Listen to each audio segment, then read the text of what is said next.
ଦେଖନ୍ତୁ ପ୍ରଥମତଃ କଥା କହିବି ଡାଇରେକ୍ଟର କଥା ପଛରେ ମୁଁ ସବୁବେଳେ କୁହେ ଆମର କର୍ମ ଗୋଟେ ଆଗକୁ ନେଇକି ପହଞ୍ଚାଏ। ବିଗତ ଦିନ ଧରି ମୁଁ ମୋ କାର୍ଯ୍ୟକ୍ଷେତ୍ରରେ ସବୁବେଳେ କାର୍ଯ୍ୟ କରେ ଯେଉଁଟାକି ସମସ୍ତେ ବହୁତ ଲୋକ କୁହନ୍ତି ଯିଏ ହୁଏତ ଜଣକୁ କୁହନ୍ତି ଗୋଟେ ଛୋଟିଆ ଡାଇରେକ୍ଟର ବଡ଼ ଡାଇରେକ୍ଟର କୁହନ୍ତି ସେଇଟା ନୁହେଁ କର୍ମ। ଏଠି ଆମ ଇଣ୍ଡଷ୍ଟ୍ରିରେ ଦେଖିବାକୁ ମିଳୁଛି ବହୁତ ଯେଉଁ କାର୍ଯ୍ୟ କରୁଛନ୍ତି କମ୍ ହୋହାଲ୍ଲା ଅଧିକ। ମାନେ ପ୍ରତ୍ୟେକ ଦିନର ଦେଖିବେ ଯଦି ରାତି ପାଇଲେ ଯଦି ଚ୍ୟାନେଲ୍ ମାନଙ୍କର ଦେଖିବେ ଆଜି ପ୍ରଯୋଜକ ସଂସ୍ଥାର ଆଜି ଗୋଟେ ପ୍ରୋବ୍ଲେମ୍ କାଲି ଯେଉଁ ଡାଇରେକ୍ଟର ମାନଙ୍କର ଗୋଟେ ପ୍ରୋବ୍ଲେମ୍। ତ ମୋ କହିବା କଥା ଦେଖନ୍ତୁ ଯଦି ଆମେ କାହାକୁ ନେଇକି ଇନ୍ସପାୟାର ହେବୁ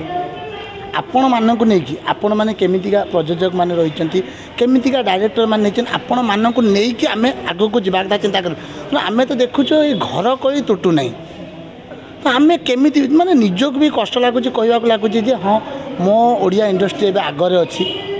ତ ମୋ ଓଡ଼ିଆ ଇଣ୍ଡଷ୍ଟ୍ରି ଆଗକୁ ଯାଇପାରିବ ନିଜକୁ କହିବା ପାଇଁ ଖରାପ ଲାଗୁଛି। କାରଣ ପ୍ରତ୍ୟେକ ଦେଖନ୍ତୁ ମାନେ କିଛି ଦିନ ତଳେ ଏଇ ମନ୍ତବ୍ୟ ଗୋଟେ ବଡ଼ କରିକି ଚାଲିଥିଲା ଚାରିଆଡ଼େ ଏଇଟା ଚର୍ଚ୍ଚାରେ ଥିଲା ବାଜିଲା ବହୁତ ପ୍ରତ୍ୟେକ ସମୟରେ ସକାଳ ସନ୍ଧ୍ୟା ଯେତେବେଳେ ଦେଖିବ ସେ ନ୍ୟୁଜ୍ ଚାଲିଲା ପୁଣି କିଛି ଦିନ ରହିଗଲା ପୁଣି ଏବେ ଆରମ୍ଭ ହେଇଗଲା ପୁଣି ଦେଖିବେ ଇଏ କଳି କମିବନି। ମାନେ ଦେଖନ୍ତୁ ମାନେ ଇଏ କ'ଣ ହେଉଛି ଏଇଟା ହେଲା ସୋସିଆଲ ମିଡ଼ିଆ କ'ଣ ହେଉଛି ନାଇଁ ଗୋଟେ ଧର ଆଜିର ସମୟରେ କି ଗୋଟେ ଯାଇକି ଦିଆଗଲା କ'ଣ ଗୋଟେ କ୍ୟାସ୍ ଦେଲେ ଯେଉଁଟାକି ପ୍ରଯୋଜକ ସଂସ୍ଥାର ଗୋଟେ କ୍ୟାସ୍ ଦେଲେ ତାକୁ ପୁଣି କ'ଣ କଲେ ଯିଏକି ଜଣେ ଅଭିନେତା ସେ ଅଭିନେତା ଜଣକ କ'ଣ କଲେ ପୁଣି ନିଜେ ଗୋଟିଏ ବାଇଟ୍ ଦେଇ ଗୋଟେ ଚ୍ୟାନେଲ୍ରେ ପବ୍ଲିଶ୍ କଲେ। ତ କହିବାର କଥା ହେଲା କ'ଣ ଯଦି ମୁଁ ବି କହିବି ମୁଁ ଡାଇରେକ୍ଟଲି ମୁଁ ଗୋଟେ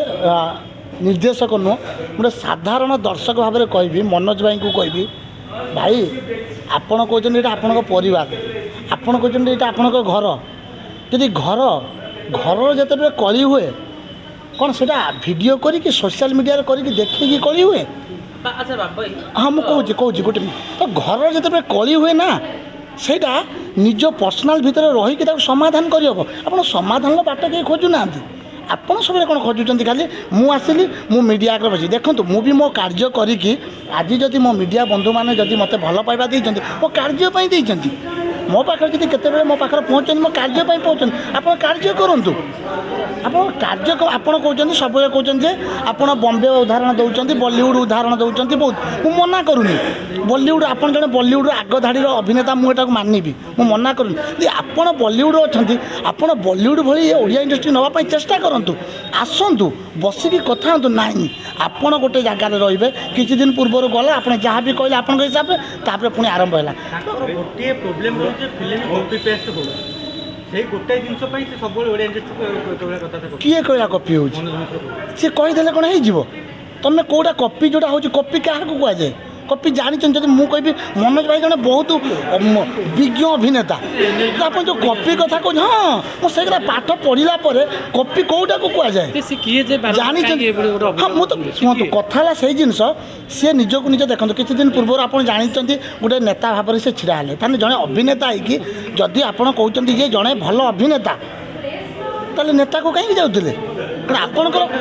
ହଁ ଆପଣଙ୍କ ହଁ ମୁଁ କହୁଛି ତାହେଲେ ଆପଣଙ୍କର ଉଦ୍ଦେଶ୍ୟ ଅଛି ଯେ ଏଠି କୌଣସି ନା କୌଣସି ଅଲଗା ଉଦ୍ଦେଶ୍ୟ ଅଛି ତେଣୁ ଆପଣ ସେଥିପାଇଁ ପ୍ରଥମତଃ ହେଲା କ'ଣ ପରିବର୍ତ୍ତନ କରନ୍ତୁ ନିଜକୁ ନିଜେ ଚିନ୍ତା କରନ୍ତୁ ସେଇଟା ହେଲା ସବୁଠୁ ବଡ଼ କଥା। ତେଣୁ ଏସବୁ ବିଷୟରେ ଆପଣ ଛାଡ଼ିକି ନିଜକୁ ପରିବର୍ତ୍ତନ କରିବା ପାଇଁ ଚେଷ୍ଟା କରନ୍ତୁ। ତେଣୁ ଓଡ଼ିଆ ଚଳଚ୍ଚିତ୍ର ଜଗତ ଆଗକୁ ଚାଲିଛି ଆଗକୁ ମଧ୍ୟ ଚାଲିବ ଆଜି